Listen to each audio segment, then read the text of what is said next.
안녕하세요. POT 수기운동 연구소입니다. 오늘은 자골신경통 그리고 허리 통증에 좋은 발 반사구 5가지에 대해서 소개하도록 하겠습니다.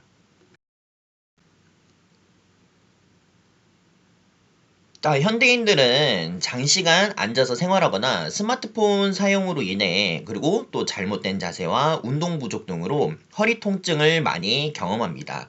특히 허리 통증이 심해지면은 엉덩이하고 다리, 그 다음에 발까지 이어지는 저림과 그 다음에 통증이 발생될 수 있습니다.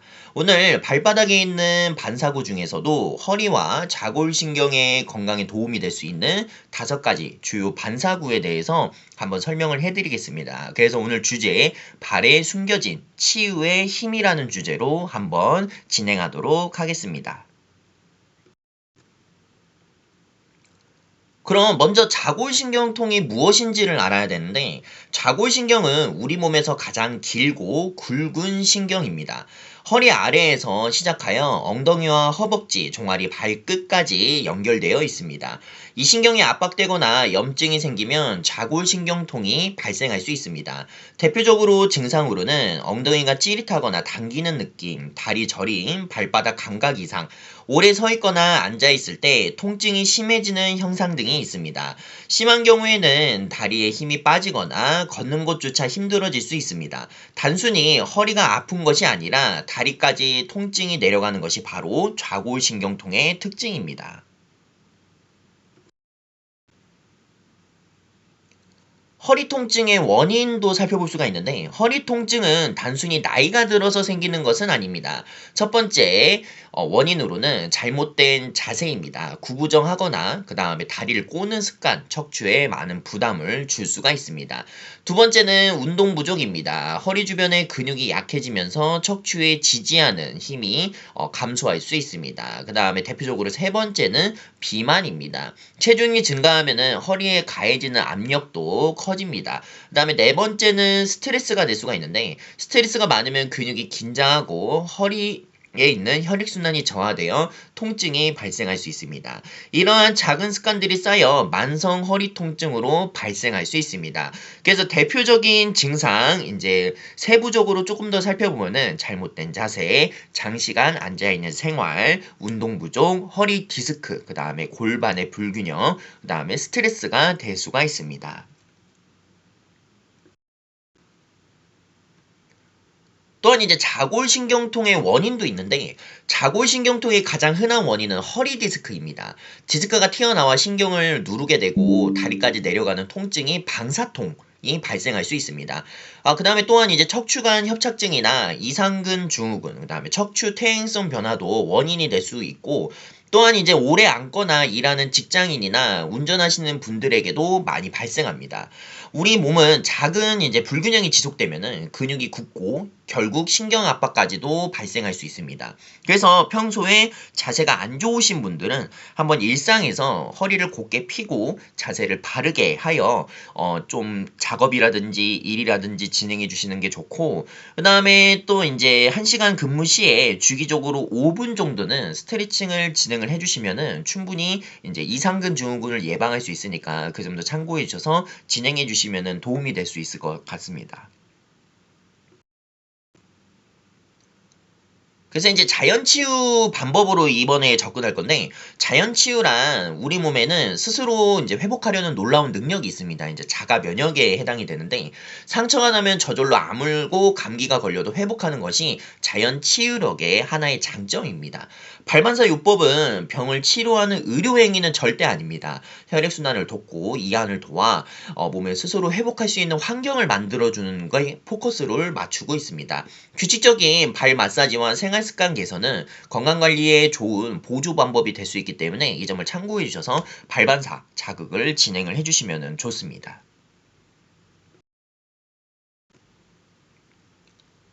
그래서 이제 원리를 살펴볼 수가 있는데, 발은 제2의 심장이라고 불립니다. 발바닥에는 약 7천여 개의 이상의 신경 말단 부분을 분포하고 있으며, 발의 움직임은 혈액순환에 큰 영향을 미칠 수 있습니다. 그 다음에 발은 우리 전체적인 몸의 4분의 1 정도의 뼈가 거기에 모여 있습니다.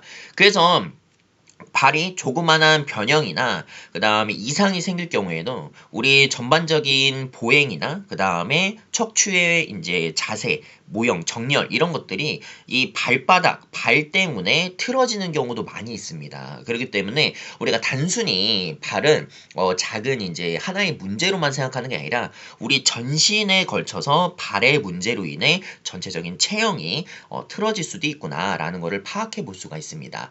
그래서 이제 발반사 요법에서는 발바닥의 특정 부위가 신체 각 기관과 연관되어 있다고 발반사 요법은 설명하고 있습니다. 이 부위를 부드럽게 자극하면은 몸이 이완되고 혈액순환이 촉진되고 그다음에 피로회복과 건강관리에도 도움이 될 수 있다고 알려져 있기 때문에 일상에서 발반사 요법을 주기적으로 받아주면은 도움이 됩니다. 그렇기 때문에 한번 발반사 요법을 한번 오늘 살펴보도록 하겠습니다.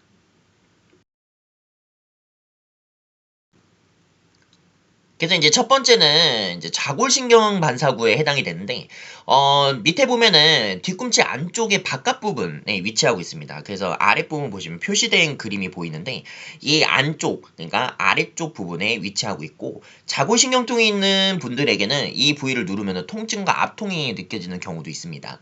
그래서 엄지손가락을 이용하여 천천히 한 1분 정도는 충분히 눌러주는 게 좋고, 꾸준히 자극하면은 다리 저림이나 엉덩이 긴장 완화에도 도움이 될 수 있습니다. 그래서 엄지손가락으로 30초 이상은 지압을 해주되, 이것도 총 30초에서 1분 이상 은 지압을 해주시면 도움이 될 수 있으니까 참고해 주시면 좋고, 지압봉을 활용해요. 그 자골신경 반사구 부분을 지압하는 방법도 있으니까 그 점을 참고해 주셔서 지압을 진행해 주시면 좋습니다. 그래서 이제 다리 저림을 완화해 주고 엉덩이 통증을 감소시켜 주면서 신경 긴장의 완화도 도움이 될 수 있으니까 주기적으로 해주시면 도움이 됩니다. 그다음에 두 번째는 수뇨관 반사구입니다. 수뇨관 반사구는 신장과 방광을 연결하는 통로의 부위에 해당이 됩니다. 그래서 이제 발 중앙에 아래쪽에 이어지는 선 부분에 위치를 하고 있는데, 우리가 이 부분을 자극을 하면은 몸의 순환과 피로 회복에 도움을 줄 수 있으며 하체가 무겁거나 잘 붓는 분들에게도 도움이 될 수 있습니다. 우리가 보통 이제 부종 같은 경우에도 우리가 단순히 근골격적인 부분에서 이상이 있어서 붓는 경우도 생기지만, 우리가 신장이나 그 다음에 우리가 방광 부분에 이상이 있었을 때도 우리 다리가 많이 부어서 하체 순환에 좀 더 방해되는 경우도 있습니다. 그래서 이런 부분을 참고해 주시면은 우리가 수뇨관 반사구 부분을 충분히 지압을 해주시면 하체 순환 개선, 노폐물 배출을 촉진하고 허리 피로에도 완화에 도움이 될 수 있기 때문에 한번 지압을 진행해 주시면 도움이 될 수 있고요. 그다음에 마사지 방법 같은 경우는 위에서 아래 방향으로 천천히 밀어주는 방법으로 한 총 1분 정도는 그래도 지압을 진행해 주시면 좋고, 지압봉을 활용해도 충분히 효능이 있기 때문에 한번 참고해 주셔서 지압을 진행해 주시면 도움이 됩니다.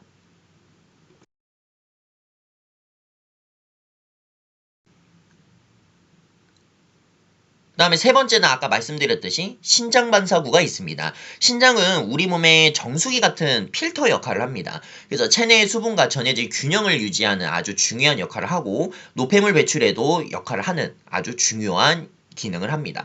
발 중앙 부분에 우리 신장 반사구를 자극하면은 몸의 순환을 좀 더 원활하게 할 수 있고 피로 해소에도 도움이 될 수 있습니다. 그래서 이제 보통 이제 사람 인자 부분에 가운데 부분에 이제 중앙이죠. 움푹 들어간 부분에 위치를 하고 있다고 합니다. 그래서 우리가 특히 이제 만성 피로나 허리 피로를 많이 느끼시는 분들에게도 좀 더 권장되는 반사구이기 때문에 한 1분간 원을 그리듯이 지압을 해주는 방법도 좋고, 그 다음에 우리가 그 일자 형태로 된 가느다란 그런 지압봉을 활용해서 우리 신장 반사구를 지그시 눌러주는 방법도 도움이 될 수 있기 때문에 그 부분 참고해 주셔서 우리 신장 반사구 지압을 진행해 주시면 도움이 됩니다.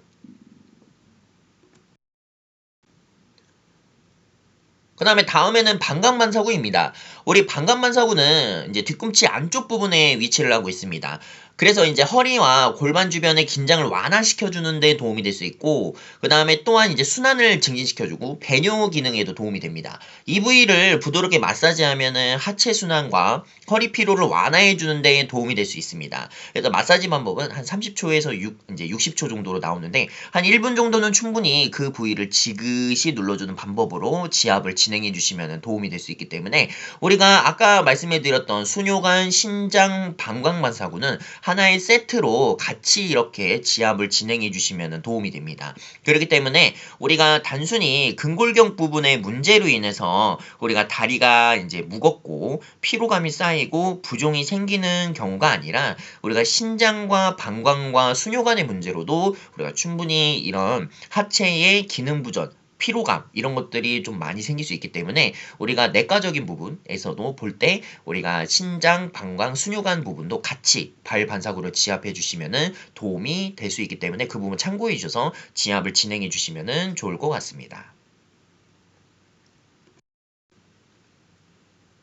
이제 다음은 마지막인데 척추반사구입니다. 척추반사구는 아주 기다랗게 있습니다. 그래서 바깥쪽 새끼발가락 아래 부분에서 이제 시작을 쭉 하여 우리 자골신경까지 쭉 눌러주면 도움이 됩니다. 그래서 이제 척추반사구는 가장 중요한 포인트 부분입니다. 그래서 엄지발가락부터 시작한다고 보는데 우리가 새끼발가락부터 시작하죠. 새끼발가락부터 시작한다고 보는데 새끼발가락부터 해서 쭉 내려오면서 이제 자골신경 부위까지 해당이 됩니다. 그래서 허리와 목 등에 이제 건강 관련된 연결된 부위라고 볼 수 있습니다. 그래서 천천히 밀어주면서 이제 마사지를 해주고 그다음에 이완을 해주면 도움이 될 수 있고 효능으로는 허리 근육의 이완과 척추 정렬의 유지, 그다음에 만성 요통을 완화해 주는데 도움이 됩니다. 그래서 이제 천천히 위 아래 부분으로 밀듯이 자극을 해주면 도움이 될 수 있으니까 우리 척추 반사구 지압을 진행해 주시면 도움이 됩니다.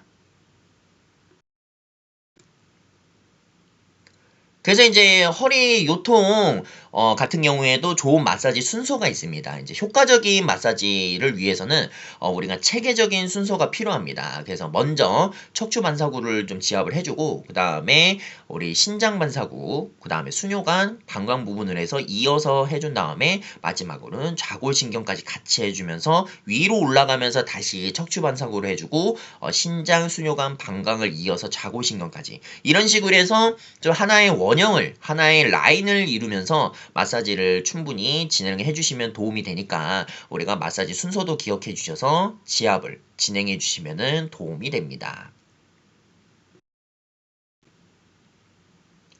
보통 이제 마사지 시간도 중요한데 하루에 한 2회 정도가 적당합니다. 그리고 한 부위당 30초에서 1분 정도 마사지 해주면 도움이 되고 전체적으로는 한 15분. 그러니까 전체적이라는 거는 우리가 오늘 알려드렸던 5가지 반사구를 전체적으로 다 눌렀을 때 드리는 시간이 한 15분 정도면 적당합니다. 그래서 지속적으로 관리하는 것이 중요하고 우리가 꾸준하게 허리 요통, 좌골신경통이 있으신 분들은 그 발 반사구를 꾸준하게 집에서든 아니면은 타인에 의해서든 마사지를 진행해 주시면은 우리 자연치유 방법으로서는 효능이 있습니다.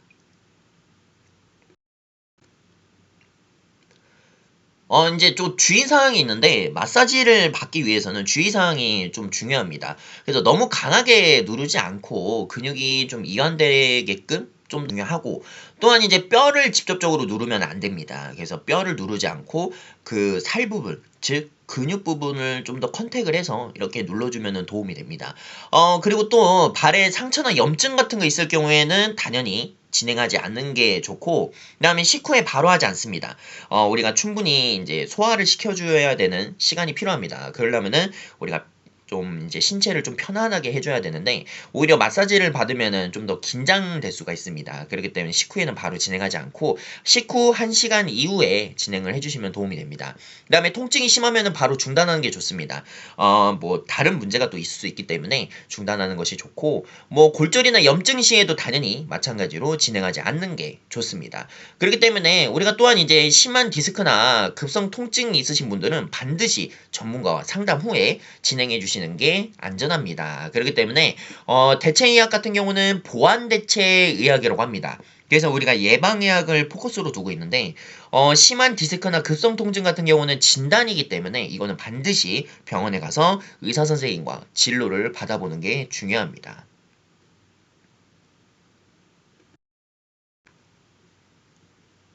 그래서 허리 건강을 위한 생활 습관 방법으로 또 볼 수가 있습니다. 발 마사지와 함께 생활 습관 개선에 반드시 필요합니다. 50분에 앉아 있다가는 한 10분 정도는 일어나 움직여주고 스트레칭을 하는 것이 중요합니다. 그래서 이제 하루 30분 정도는 매일 꾸준하게 걷기 운동을 하는 것이 허리 건강에 도움이 됩니다. 또한 이제 적절한 체중 관리와 올바른 자세가 중요하기 때문에 그 부분 참고해 주셔서 진행해 주시면 좋고, V표를 보면은 이제 걷기 운동, 스트레칭, 바른 자세, 충분한 수면, 체중 관리, 이 5가지가 포인트가 됩니다. 그렇기 때문에 우리가 이런 포인트를 매일 꾸준히 진행을 해주시면은 요통으로부터 좀 더 벗어날 수 있기 때문에 우리가 이런 5가지의 포인트를 기억해 주셔서 진행을 해주시면은 도움이 됩니다.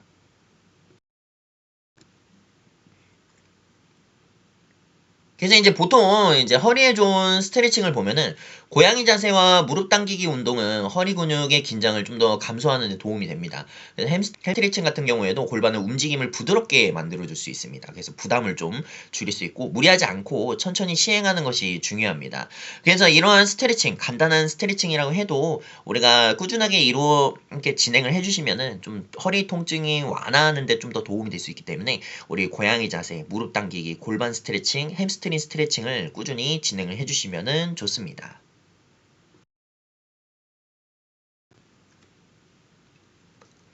또한 이제 자연 치유력을 높이는 습관이 있는데 충분한 이제 수면과 수분을 섭취하면은 몸의 회복력을 훨씬 높일 수 있습니다. 스트레스는 통증을 악화시키므로 규칙적인 운동과 취미 생활을 통해 스트레칭을 관리하는 것도 좋고, 건강한 생활 습관은 최고의 자연 치유 방법이기 때문에 물을 충분히 마시고 규칙적인 운동을 하고 그다음에 스트레스를 관리해 주면서 충분한 휴식을 해 주시면은 도움이 됩니다. 그래서 보통 이제 족욕 같은 것도 좀 더 도움이 될 수 있기 때문에 우리가 이런 휴식을 하기 위해서 한번 본인이 맞는 그 방법을 찾아서 한번 충분히 스트레스를 관리해 주고 휴식을 해 주면서 운동도 진행해 주고 물도 한 1.5리터 정도는 충분히 마셔 주는 게 도움이 될 수 있으니까 이러한 생활 습관을 가지고 자연 치유력을 높이는 습관을 꾸준히 해 주시면은 이제 허리 통증을 좀 더 완화해 주는데 도움이 됩니다. 이런 경우 병원 진료가 꼭 필요합니다. 그렇기 때문에 이번에는 좀 참고해 주시면 좀 도움이 되는데, 다리에 힘이 빠지는 경우가 있습니다. 이거는 좀 심각한 디스크 통증이라고 볼 수가 있습니다. 보통 이제 신경, 즉 이제 감각이 좀 둔해지거나 이런 부분도 충분히 포함될 수 있고요. 대소변 장애, 이건 문제가 큽니다. 그렇기 때문에 병원에 꼭 가야 되고, 극심한 통증과 발 감각 소실, 그다음에 3개월 이상이 지속되는 통증 반드시 병원에 가서 진료를 받고 처방을 받는 것이 중요합니다. 그렇기 때문에 자연 치유는 절대적으로 맹신하시면은 사실 안 됩니다. 보완으로서, 예방의학으로서 한번 적용을 해주시면 도움이 되고, 진단이 나오고 신경이 눌리고 뭐 그다음에 인대가 파열되고 이런 부분이 있으신 분들이 자연 치유만 한다고 해가지고 100% 회복이 됐냐? 사실 도움은 됩니다. 그치만은 의사 선생님이 진료를 받고 처방을 받은 이후에 거기 본인의 상태에 맞게 상황에 맞게 자연 치유 방법도 진행을 해주셔야 되기 때문에 반드시 제가 오늘 말씀드렸던 이런 경우 병원에 꼭 진료가 필요하다는 이 내용을 바탕으로 해서 꼭 본인이 포함이 된다면은 병원의 진료를 받아보시는 게 정말 중요합니다. 오늘 정리하겠습니다. 예, 오늘은 이제 소개해드린 5가지 반사구, 척추, 신장, 수뇨관, 방광, 좌고신경 반사구를 소개를 해드렸습니다. 꾸준한 발 반사 마사지와 건강한 생활 습관은 허리 건강에 많이 도움이 될 수가 있습니다. 그렇기 때문에 우리 꾸준하게 자극을 해주고 통증 완화와 혈액순환 개선을 해주셔가지고 우리가 허리 통증을 예방하는데 좀 더 도움이 될 수 있으니까 오늘 내용을 참고해 주셨으면 좋겠습니다. 결론입니다. 허리 건강은 하루아침에 좋아지지 않습니다. 하지만 매일 10분 발 마사지와 작은 생활 습관의 변화가 몸의 회복력을 높이고 건강한 허리를 만드는 데 도움을 줄 수가 있습니다. 오늘 배운 내용을 바탕으로 생활 속에 실천해 보시면 어떨까요? 오늘 영상이 좋으셨다면 구독과 좋아요도 부탁드리겠습니다. 시청해 주셔서 감사합니다.